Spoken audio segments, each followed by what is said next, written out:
Hello, everyone, and welcome back to the latest episode of JKL Media, where we're continuing our time-traveling tether talks of the series 12 Monkeys, and we're getting into the third season now, and we're talking about the second through fifth episodes, and those episodes are Guardians, Enemy, Brothers, and Causality. I have to like the one-word titles that this series uses. It's very quite much. it's very tight.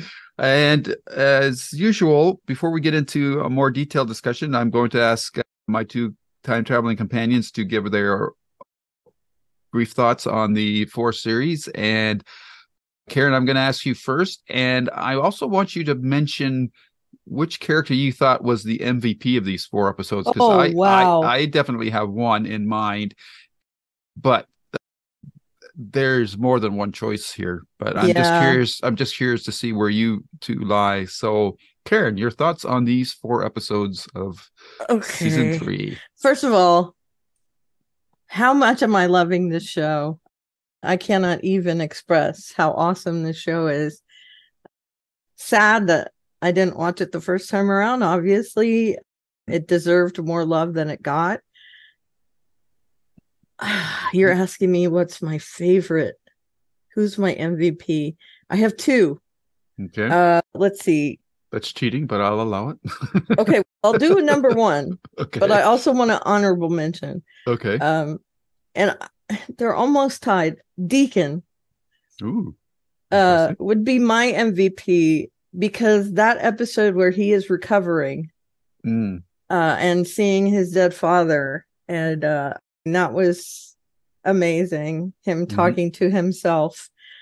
But I think my runner-up is definitely Jennifer for the 1922 playwriting and acting kind of thing. Yeah, jazz hands.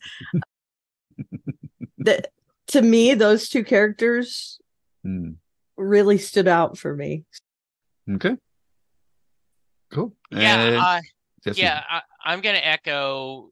I've said this over and over again, and it's gotten redundant, but how did I miss the show the first time it was on? This is so amazing. I'm going to flip. Jennifer by far is, I think, the MVP. She isn't in every episode, but the two main ones, she just kicks it out of the park. Though I will tell you, in Casualty, right? Causality, yeah. Yeah. When the stunning woman is pretending to be Jennifer's telling the plan. Oh, that was so great. Show her with the hand gestures, mouthing like she was. Yeah, I just think Emily Hampshire is amazing. And that we'll get to the specific, but when Cole is so focused and she is so hurt, like, why do you guys took so long? And then when they flip back and they get a chance to redo, and they both remember everything, right? And she's well, that's better. Yeah. That's better. So good. Yeah. I love her. There is when you're confused, like, okay, which Jennifer is this? It's the young Jennifer, right? But now then, because we lost the old Jennifer, I just love everything about her. And doing E.T. and Aliens and Charlie Chaplin and everyone. But then when she tries to do something original, the Splinter, they're just staring at, no, this won't work. Yeah. And I love even when she sees the news report, obscure actors, and she's like, obscure? Yeah. Who are they? And she jumps into his arms when he asks her, do you want to stay in 2047? She is and then delightful. And like I recorded a song. Where are you, Jones?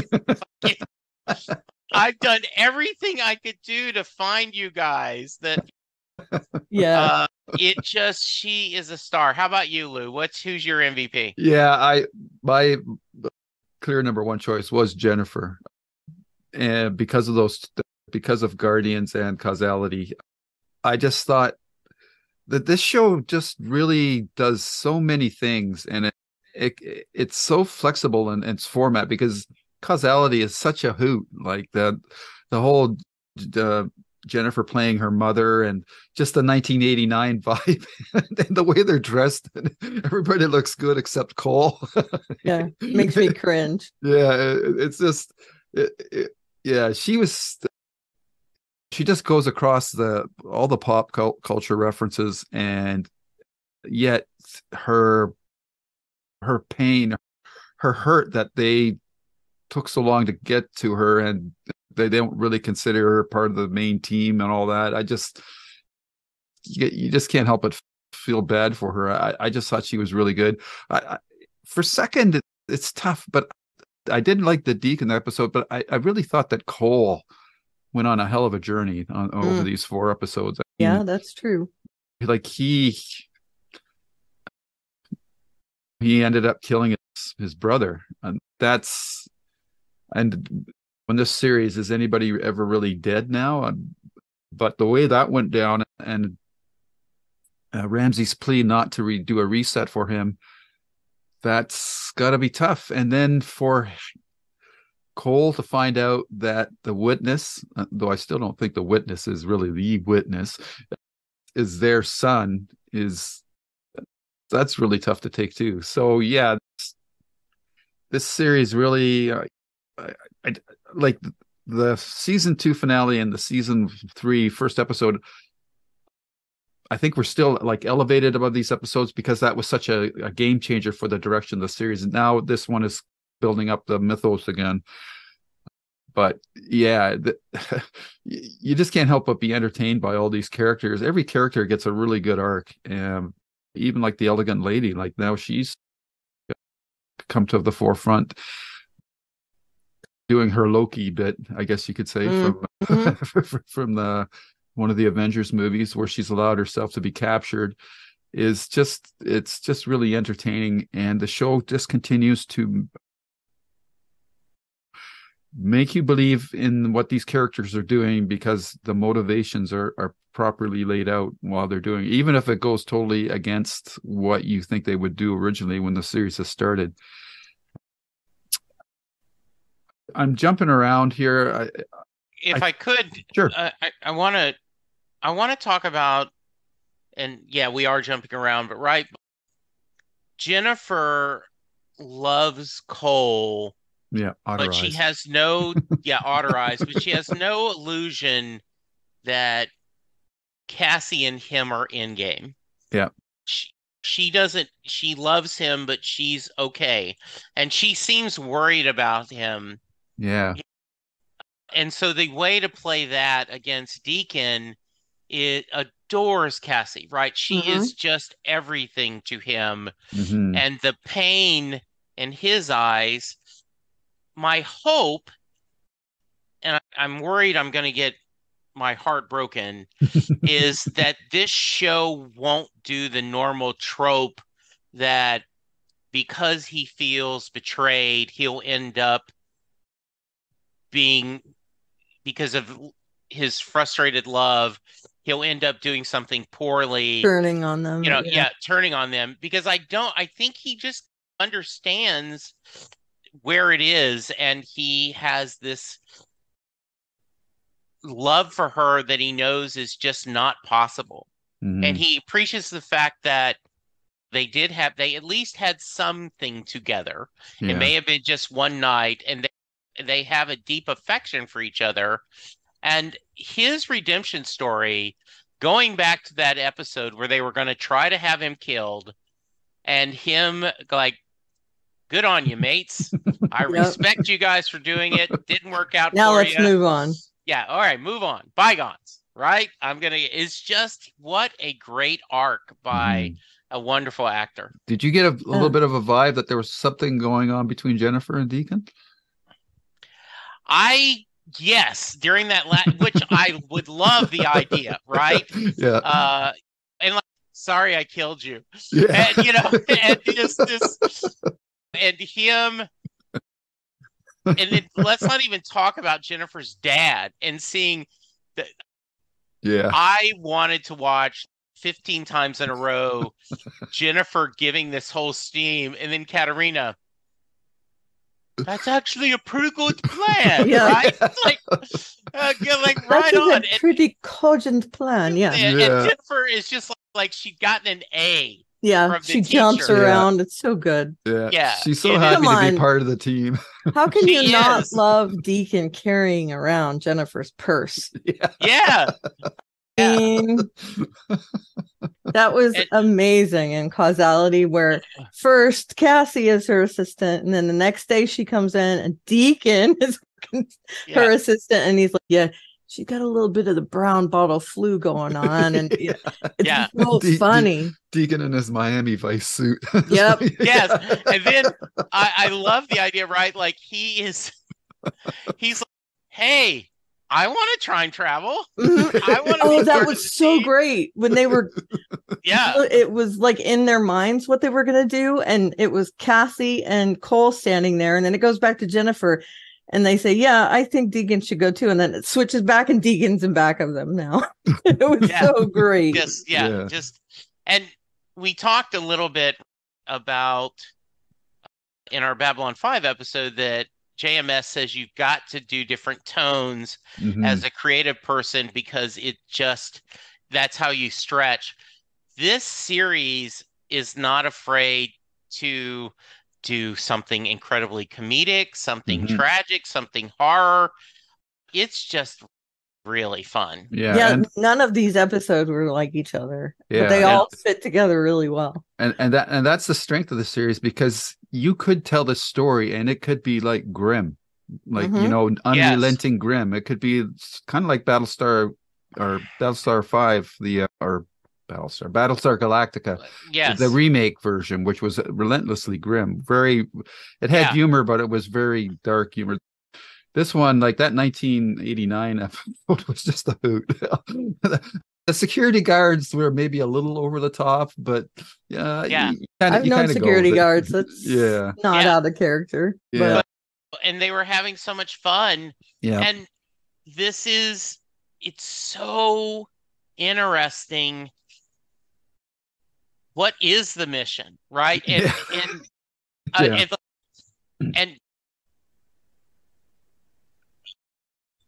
Ramse saying, if you let me kill her, none of this happens. Yeah. Right? But I don't know if that's true anymore. Yeah. Okay. If I can say something right now. Please. Go ahead. That's one of the frustrations for me, is that who do I root for? Because right now, Cassie and Cole are the villains.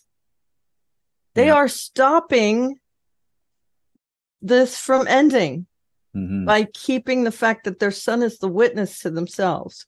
Yeah. She even mentions, if you had let him kill me, maybe this wouldn't have happened. And he's like, no, we can't tell them. Okay, they're doing what Ramse did, and they're subverting the actual mission, which was to save the lives of the people killed in the plague. If they kill Cassie, this would have never happened.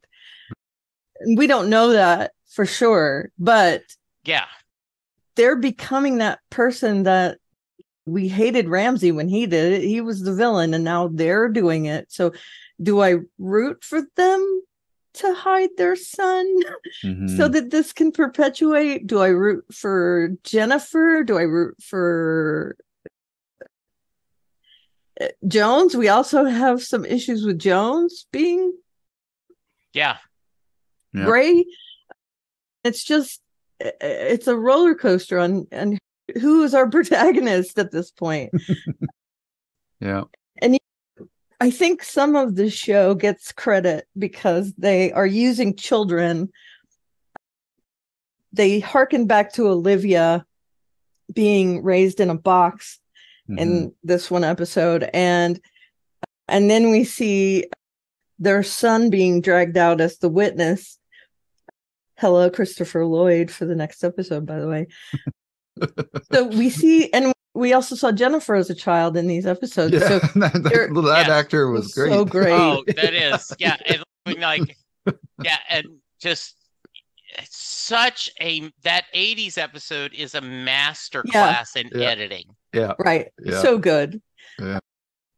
And I'm really amazed at the themes that they're bringing up, that children can be the good part of the future, or they can be its downfall. Mm-hmm. We're seeing throughout the show, we've seen past, present, and future versions of people and how they turn into something else as they grow older or as they go through all these experiences. Cole has reverted back to a much better person. Cassie has gotten a little worse than she's learned how to do horrible things. Yeah. Jones also, a doctor saving lives, trying to do all this technology to save lives, is actually like using it to her own. It's just, this whole series has been like that. And to see some of that come to fruition in these 4 episodes, where we see the journey that they've been on, where they are now, what are we going to root for? Who's the good guy? Who's the bad guy? Right now, none of that is clear. So it's super interesting to see. Yeah. And the show does like everything. And we keep saying this, but we have those scenes with Jennifer in World War II France with her theater production, and Jesse, you ran through all the things that she was riffing on. That's over the top kind of show business things. But then you have the quiet scene where Cole and Cassie reunite for the first time after she escapes from Titan, and they don't say anything to each other, but they communicate between each other that their son is the witness. Like, that was just so beautifully done, so understated. And I just can't compliment the show enough for how it puts you through all these hoops, and yet you're along for the ride because it's all so well done. I do have a question that I'm burning to ask, especially Karen, because we saw again in one of these episodes that Magdalene, one of the 4 horsemen, and the imagery of those 4 horsemen carrying that, it was like the Ark of the Covenant kind of great. I thought it was. I didn't know the baby was in it. That was cool. But she does something again to reset the timeline, and she kills herself again. Yep. And so I'm going, but she already did that before. So now she's killed herself twice. So is she cloning herself, or what? Or is that a paradox? Or no, it's just a paradox thing. Her future self goes back and resets the timeline, which means that now her path has changed. There's no use for the future her anymore. So she just kills herself. And the past self now has a different path. So she won't be that Magdalene anymore. Okay. Is this going to become like a running gag through the series? Then? I don't know, but it's a very timey-wimey thing. It's very theoretical. I do think it's the whole, here she is, and she goes back to the past, and now then this person doesn't exist anymore. And so if they go that, there'd be 2 of them. Right. So when you travel back in your own timeline, and it looks like this splinter technology, if you go back on your own timeline, there will be 2 of you. So that's a one-way trip. You have to kill yourself. And that must happen enough that they say, thank you for your sacrifice. Right. Similar to thank you for your service. This is something that happens routinely. And what I kept thinking is this makes them almost impossible to beat, because they can always go back and say, okay, unless you kill all 4 of them at the same time and do not give them any chance whatsoever to splinter and say, because I like, you're not going to die this time. I thought that was great. And then she's goes back and like 3 months later, okay, they know we need to leave. And they're like, okay. And it's so frustrating because like, how are we going to beat these guys? They almost have to blow them up. Yeah. Yeah, that they even mention as long as one of us is alive, yeah, we can protect the witness. Yeah. So that is super interesting because how are they going to do it without killing their son? Because they're always with him. Yeah. There's a huge conundrum there. That actress is awesome, by the way. I love Hannah Waddington. Oh, I do too. Yes. Waddington? Yeah. Whatever her name is. But yeah, she's great in this. And one of the things I like now is that we have that touchstone. It's used several times in this. When your timeline changes, you get a little nosebleed because I'm assuming your brain is being rewired in some way. We saw that with Olivia when her timeline was rewired a little bit by what they did with the painting in 1989. And then when Magdalene reset the timeline and they all got jerked back to where they dropped into 1922, they all had bloody noses. And so now I'm guessing that's going to be our little wink to, hey, something's been reset. Okay, so let's concentrate for a little bit on Cole and Ramse and that story arc, how that played out. And Ramse is so driven to rescue his son, and then it's all capped off because when he actually is reunited with his son for the first time, his son is much older, and his son is dying. So he's gone through all these obstacles, does finally reach his son, but then he has to do like a mercy killing to put him out of his pain. And even for Kirk Acevedo, he's getting to show a range here in this series that I've never seen him show in other series. And then he's so driven to get rid of the witness that he goes to that hospital and kills the wrong girl. That was just done really well because I didn't think it was Cassie. The fact that he didn't even say, hey, and let her turn around or something before he shot her, it was like, wow, that's like the show. I'm uncomfortable with it at times because violence wise, it can be somewhat more graphic than I'm used to seeing on a TV series. But I guess they're just doing that to drive home the points where characters are making decisions that they can't take back, or the price of what they're paying for the decisions that they're making. So from that perspective, it was well done. And then all the stuff between Cole and Ramse, where Ramse keeps lying to Cole, and then Cole says he knew really from the start, and the final shootout.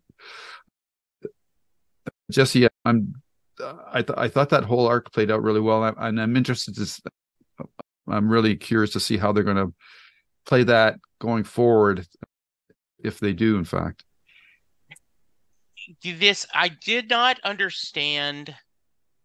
By the way, I agree with you, the storyline. I did not understand the connection to the young Ramse and Cole and that food bank and the connection, why that was significant. I understand that was one of the first times he saved him, but I didn't understand the situation of why that was important. When I finish, if one of you can explain that, I appreciate it. This is a payoff from all the way back when Ramse lost the love of his life that he thought he had lost a long time ago, and then lost his son. And then his son was taken away from him. He thought he was dead. I'm going to kill. Like, him and Cassie were bonding, the enemy of my enemy. And then to get the reveal of his son as an adult and his son saying, "You're always ageless to me," is so heartbreaking. And so he, at this point, has so much anger. It is all about revenge. I am glad that we show that Cole had enough awareness that I knew something was going on, but I wanted to trust you. I think of that great scene, right, where the adult Cole and was it Cassie sees them meeting at the orphanage, right? And this they have been brothers ever since. Mm-hmm. And gosh, so well done. The idea that to sell this, you're going to have to hurt. And she's like, okay. And all this elaborate we just need to, if we kill Cassie, the dominoes stop. And this is not personal, I don't think, to Ramse. It's just purely, this is a problem. That's the mission. It goes back to when the series started. Cole thought if he could kill Jennifer's dad, that everything would be fine. And it's just, it's heartbreaking. And on The Godfather, right, it's not, tell Mikey it wasn't personal. It was just business. And the Al Pacino says, yes, it is personal. But in this case, I think Cole knows it isn't personal. Ramse knows, and that said, don't redo this. Don't redo this. Mm-hmm. And which is an echo of his son too, which is poignant in itself. Yeah. Mm-hmm. It's just so sad. And with does anyone stay dead? We don't know. I have specifically not looked at IMDb to look at like how many episodes they're coming, because I assume he's going to be back somehow or another. But I just love this, the tragedy of this. And if we go back, if we could splinter, hey, Lou, Karen, Jesse, yeah, we're going to be dealing with a baby in a box and the 4 messengers. Yep. What? How the hell did they get from A to Z on that? Yeah. It's just wonderful. Mm-hmm. Agreed. Yep. Yeah. That one episode where we know Ramse is going to go after Cassie.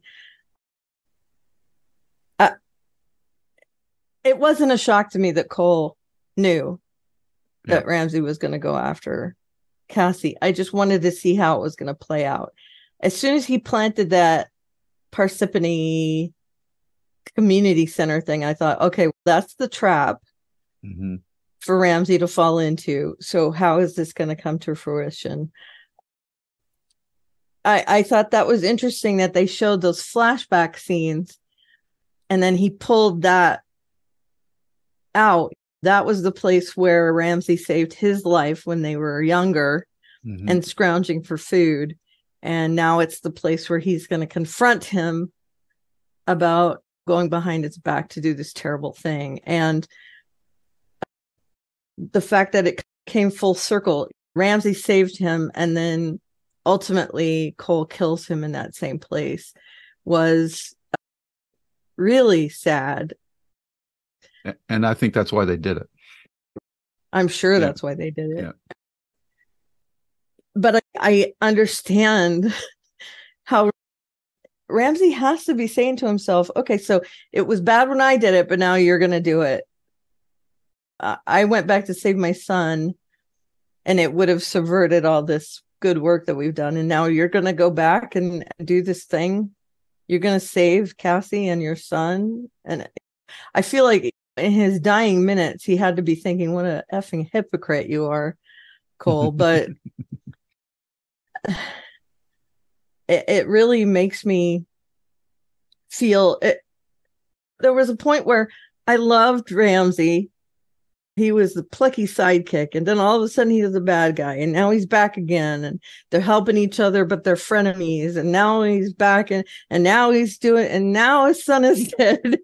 It's like you flip-flop every 5 episodes on Ramse, and look at how quickly we got Deacon back after he died.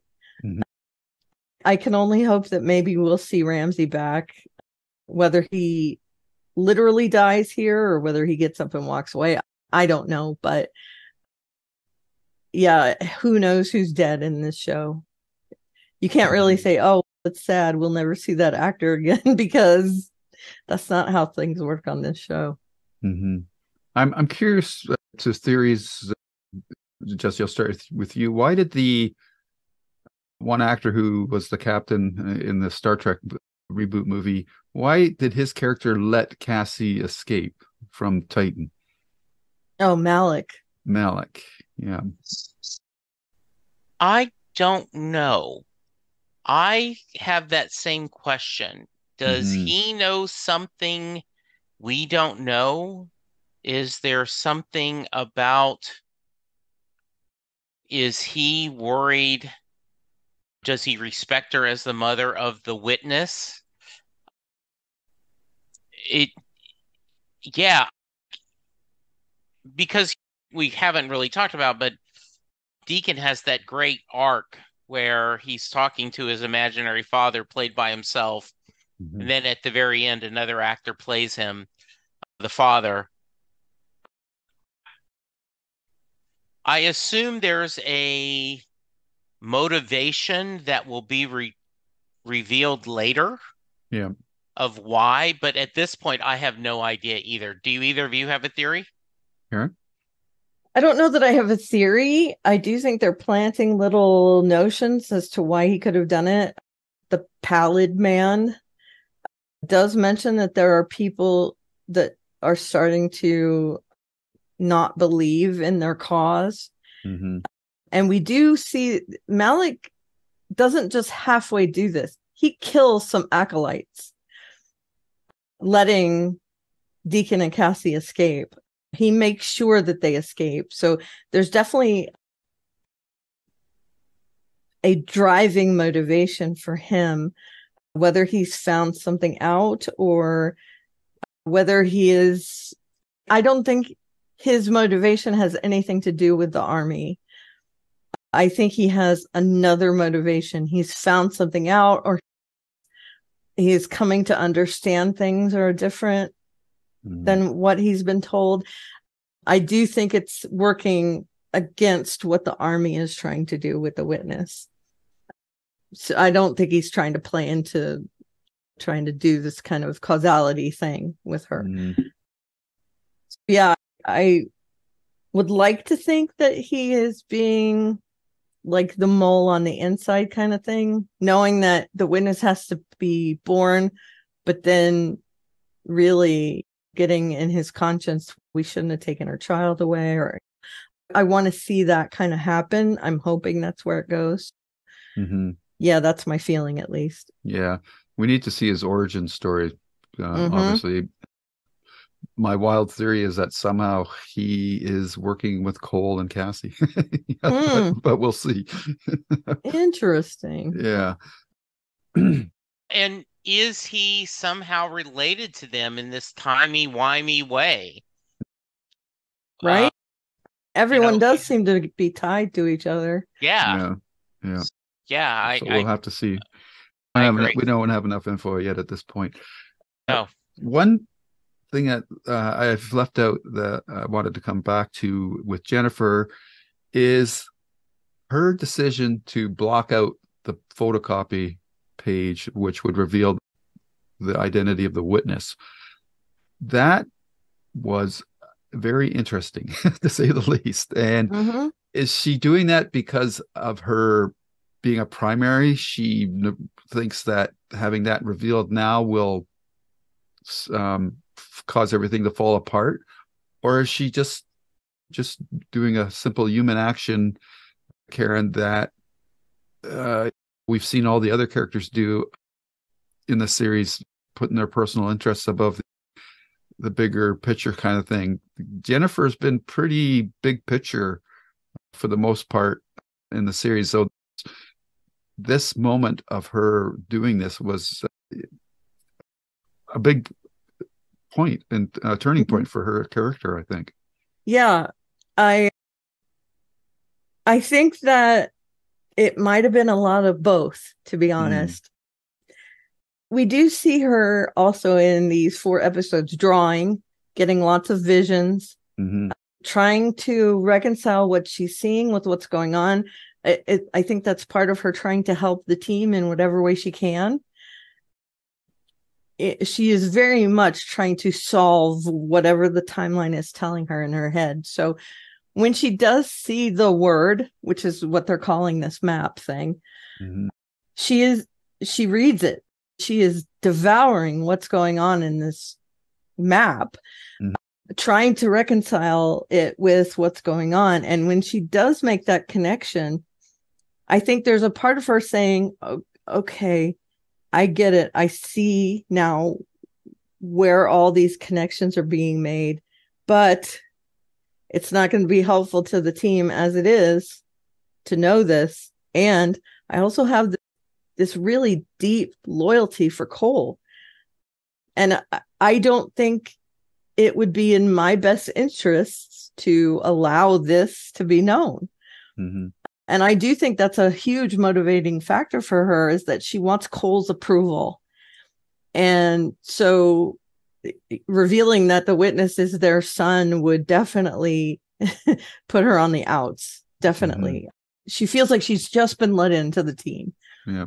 So why do something to make him mad at her? And I think it's just a sign of her loyalty to him, and also that she is putting all these things together in her head, and she's still digesting, and you can almost see cogs moving when she's reading that map in the auction house office. And I love that she was like, it's a good thing I was in a room with a copy machine. It's so cute. That whole map with the word, and the fact that the amount of stuff that they did get out of it satisfies the team.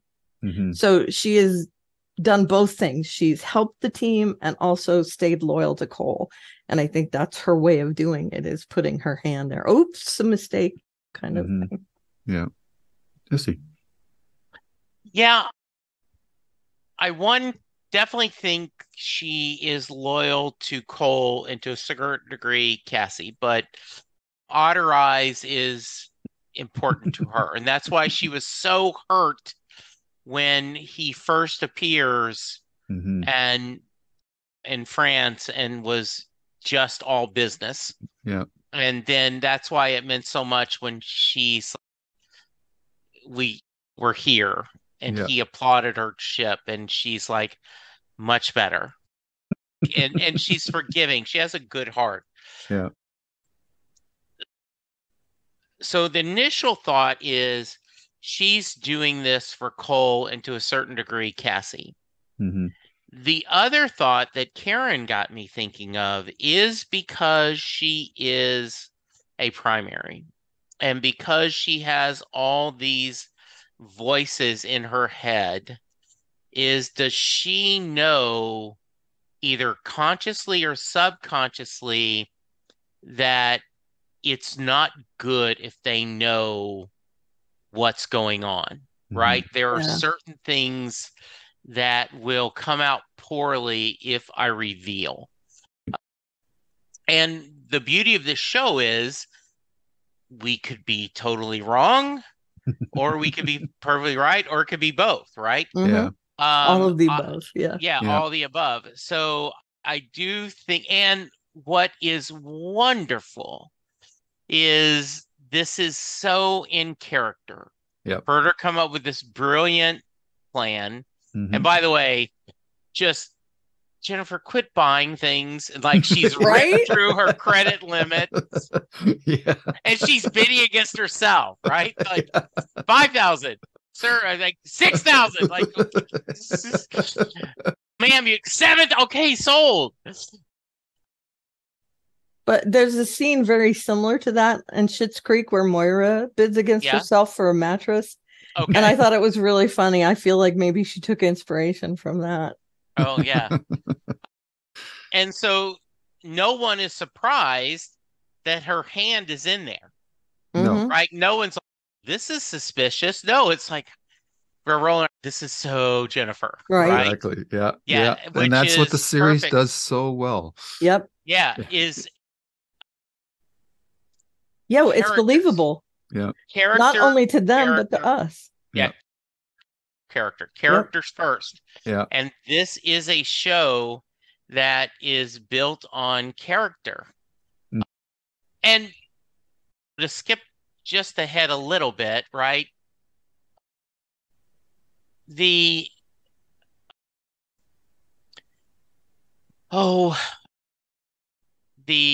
striking woman. What we've got Olivia. a name for it. Olivia. Yeah, Olivia, Olivia. right? Yeah. How fascinating is she become as a character? Mm-hmm. Right? Mm-hmm. Is she still the villain? Maybe. Mm-hmm. Is she not? Maybe. The scene where, Cole, I know she's gonna thrive on pain. Yeah.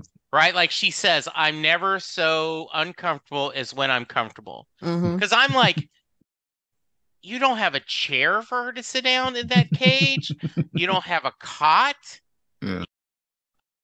I guess they have a bucket for her to use the bathroom. They know that she is superhuman, so it's not like she's gonna damage herself by sitting in there. Yeah. Yeah, but it's like, can you at least give her someplace to sit?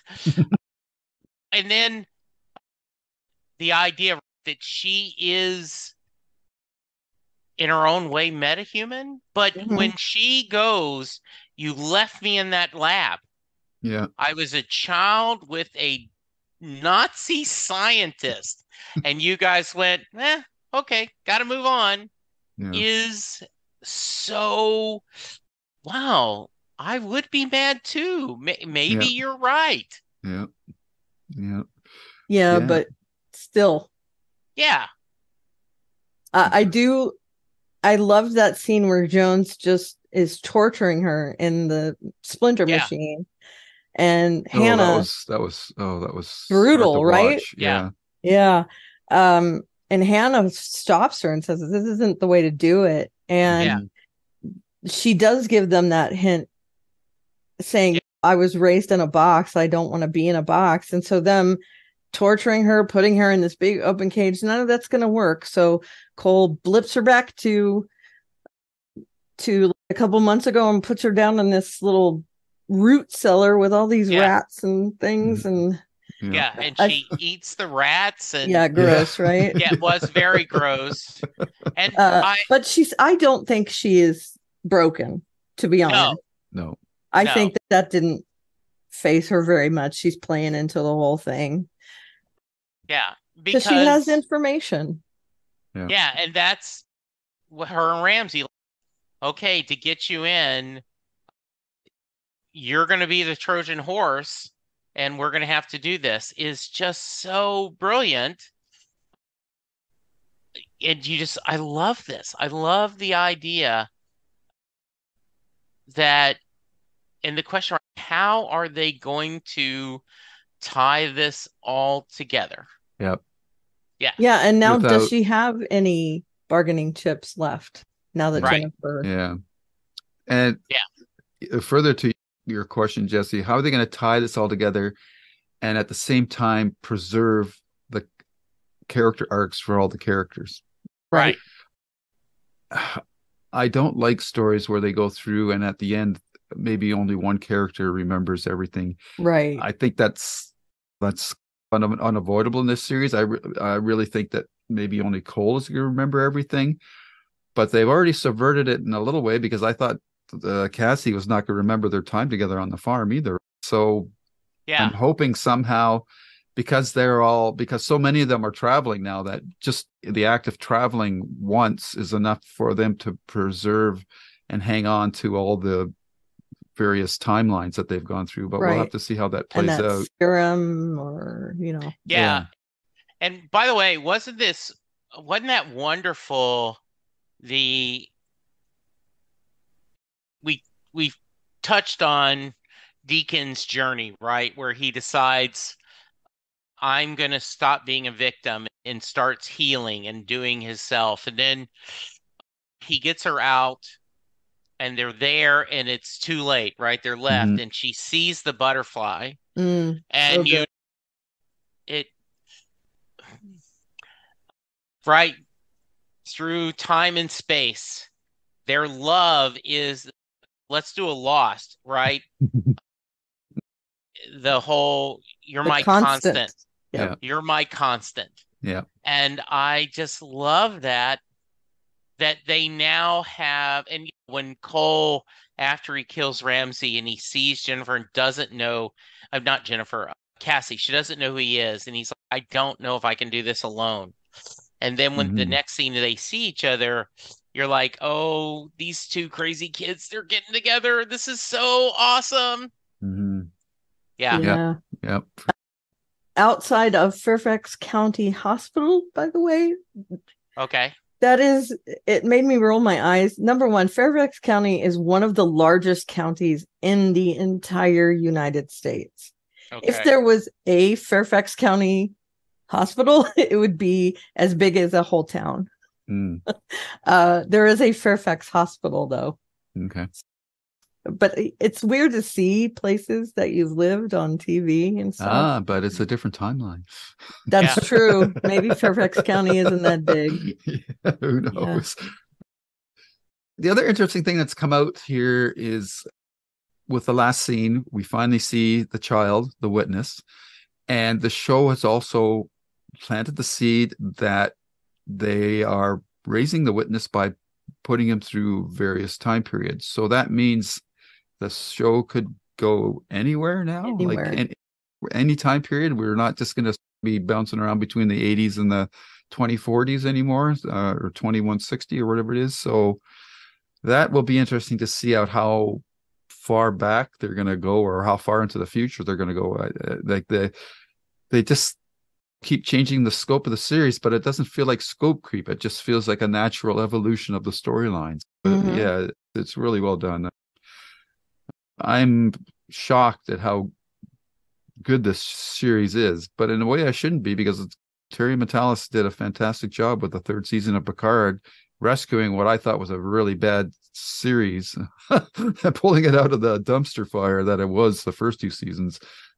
So what he's done here, and it's just a sin that more people haven't watched or talk about this series. It's just never mentioned really, and it's really hard to understand, because I guess on the surface thing, like, it comes back to our initial reactions of the series lead, of how we were complaining about his scruffy look, and that just doesn't generate audience interest. They want the stereotypical square-jawed, handsome dude, and that's not where this show was going with that. So it's a very interesting decision by Terry Matalas. I'm wondering if he would go the same direction if he were to redo this show with a bit more intelligence and or experience, I should say, experience about how TV audiences, for better or worse, have certain expectations that need to be met in order for a series to be successful out of the gate. But, yeah, and he doesn't have to worry about that with Picard, because those are established characters that he got to take care of. The audience buy-in was already there. The series has to earn it because it's new. So. And it has with us, because we forced ourselves to stick with it. Yeah. And now Cole is a guy. He's not the weirdo that's all scruffy and is out of place. He is Cole. Yeah, for me, it's like just getting used to the Centauri hairdos from Babylon 5. Or the fact that there are puppets on Farscape. Yeah. After a while, you forget Rigel is a puppet. He's just a character. Yeah. And the same thing, I don't see that at all. I just see them when he looked so good in that, when he's clapping at Jennifer when the period close, I don't even see the, oh, come on, shave up. Yeah. And I think partly them making the joke about him having the razor also helped sell that. It's like, okay. Yeah, we know he's scruffy. Yeah. And I love the butterfly thing. Is that going to be our Yeah, White White Rose. Lotus. Yes, I think so. Yeah, Yeah, for I sure. think so. Yeah. I love how we're all on the same wavelength. I start to say White Lotus, you say White Lotus, he says White Yeah. Lotus. Yeah. Yeah. So good. Yeah. I think that's all I had for these episodes. Is there anything that hasn't come up with them that you guys wanted to mention? Jesse, do you watch it twice? You must have notes. And Yeah, still knowledge. I love the Deacon. One of the things I like about this is they know what is happening some of the future. Mm-hmm. And like Hannah's like, okay, we need to worry about something. Deacon, you're the head of security now. Mm-hmm. Like I used to be, but now I'm not. You talked about, I do think the security guys were great comedy relief. Mm-hmm. The seeing Leland again was wonderful because I love that actor. Mm-hmm. So no, I just think this is the 4 episodes. I watched them last Sunday. Mm-hmm. We normally record on Sundays, and I immediately watched that. Which is what I will do today. Yeah. Yeah, and then I will. And so I was like, oh my and I goodness. rewatched them yesterday. And that's what I did too. Yep. And I'm like, this is so well done. I'm sure. I was talking to somebody else on a podcast, like my set listing Bruce, and I said there are shows that you can enjoy and you really have a lot of affection for, but there isn't enough meat on the bone to justify a discussion. Yeah, absolutely. Castle. Sorry. If we wanted, and we had a blast doing it, but if we wanted to do, and we don't have time, 1 episode a week, I think we could do. There is enough in this that each episode that we could do that. Yeah, I agree. It would be interesting because you could take 2 approaches to it, because you could watch the entire series first and then do the episode by episode review, but then you'd have to have like a half. Okay, the first half we're doing like the first viewer experience, the second half we're doing like the experienced veteran user, and we're bringing up all the breadcrumbs or Easter eggs that they've laid in these episodes that we want to talk about now. And you guys, like, we're rewatching these episodes now, but I think that by the time we get to the last episode, we're going to want to watch the whole series all over again, because to see the things that we missed. I'm sure there's going to be a lot.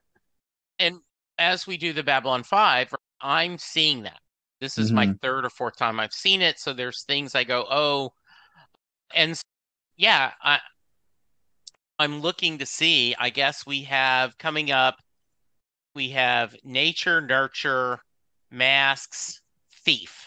Right. And then that will leave us the season finale, and then we'll do, I assume, season 4, right? Yeah. So I'm ready.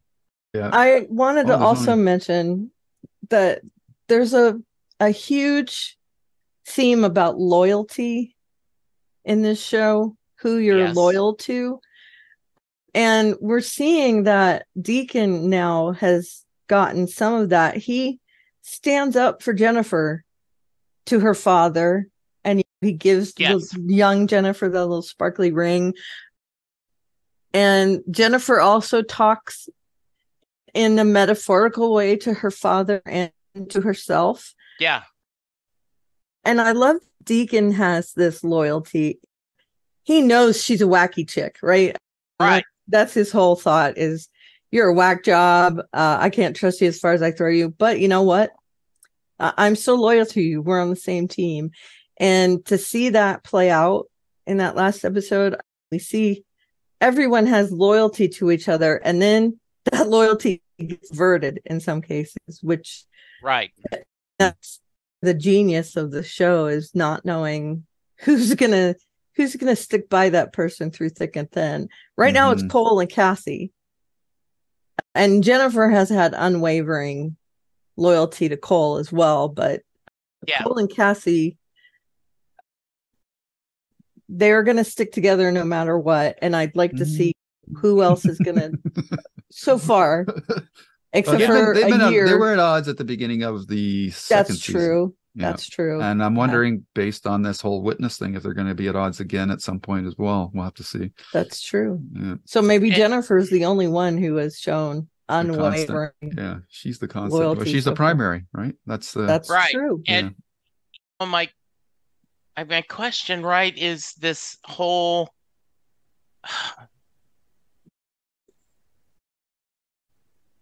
where are we going to end up? What do we do? The beginning is the end, and the end is the beginning. Yeah, exactly. And they've told us that. Yeah, they did, and they said that this is the end. What's going on? And I just wonder. I just am really it. I would be binging this if we were not talking about it. I would be watching till the end. Yeah, tomorrow. I would be like, okay, this is as I get, okay, it's time to go. And then, okay, now next up, go, next up, going. Yeah. So great. What if the end is Cole jumps, they've got everything resolved and Cole jumps back to 2014 and meets Cassie for the first time? Yeah. What if that's the end of the series? Yeah. Yeah. It's like that series arc they did in Fringe when Peterson went into the machine and disappeared from the timeline kind of idea. But I don't think it's going to be Cole talking to Cassie. I think it's going to be Cole talking to Cole. And I think that's the reason why they've introduced that whole concept of these portable time machine belts. So they can get by paradoxes. So that they can... Yeah. Or at least, we'll have avoid... to see, yeah. But it's the whole grandfather paradox. Even if the older Cole tells the younger Cole, don't do this because of this, how can the younger Cole make that right decision without having gone through everything? So so that's going to be interesting. I don't know how they're going to solve that, and I'm sure they are, but it'll be very cool to see how they do. I have a feeling that the show is going to end up in 2014. Yep. Because they have said that to us, in effect. Yeah. Right? The beginning is the end, and the end is the beginning. So. Or could it be just as simple as Cole turning down Katerina's offer? Could that be it? I don't know. But I just wanting to speculate on the end of the series is one thing when Jesse, you just read off those episodes, I didn't realize it, but this season's shorter than the first two. The first two had 13 episodes. This one only has 10.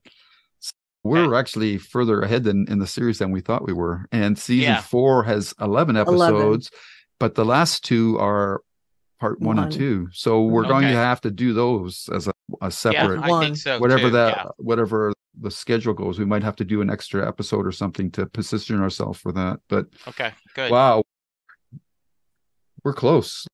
Yep. What, 1, 2, we're 3? We're edging up on it. We're about a month away from finishing. So 4 more podcasts or something like that. Yeah, that's great. Whew. Yeah. Whew, perfect. Man, yeah, so glad you picked this. Sci-Fi did not treat this show. No. If you look at the dates, they aired them in little bunches to get it done out of the way. Yeah, here's 4 of them. Here's 4. Here's 4 to fill a dead zone in their schedule or something. Yeah. So I think that's a lot of the reason Sci-Fi didn't really do much to help this show. Yeah. And that's a big part of it. Yeah. Sad. Yeah. Sad. All righty. So I'll just go around the horn one more time. Karen, any last thoughts? No, so good. I cannot wait to rewatch this. So let's go. Come on. Jesse? Let's finish it up. Yeah. Team Jennifer, just so amazing. That actress just brings it every time. Yeah. When it's sad, we know her ending. We know that she is. Or do we? Well, are they going to change her life where she doesn't?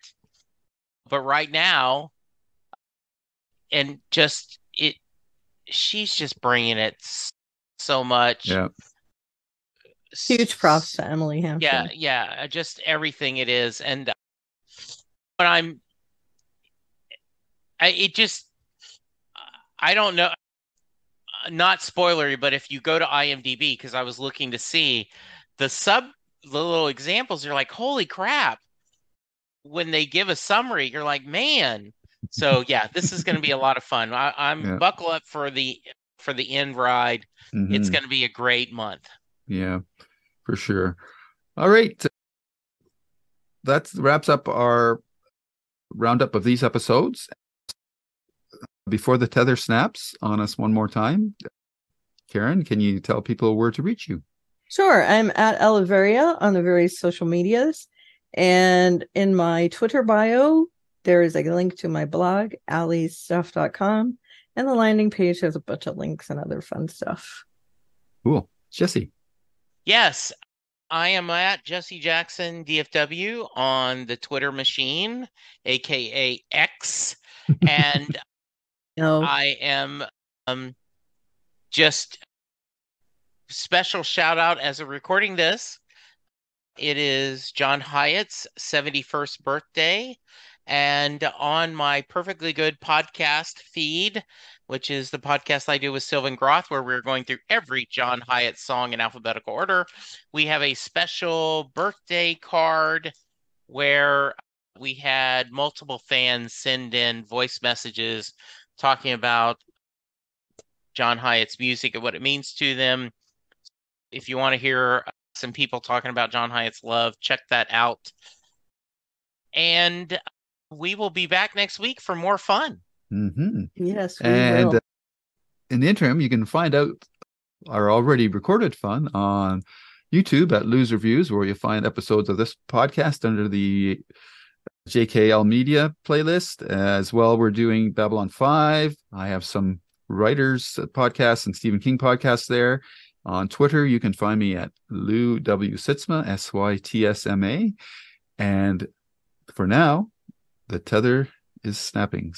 Take care, everyone. Behave yourselves, and we'll talk to you next week. Bye-bye. Bye. Bye. Awesome. Whew.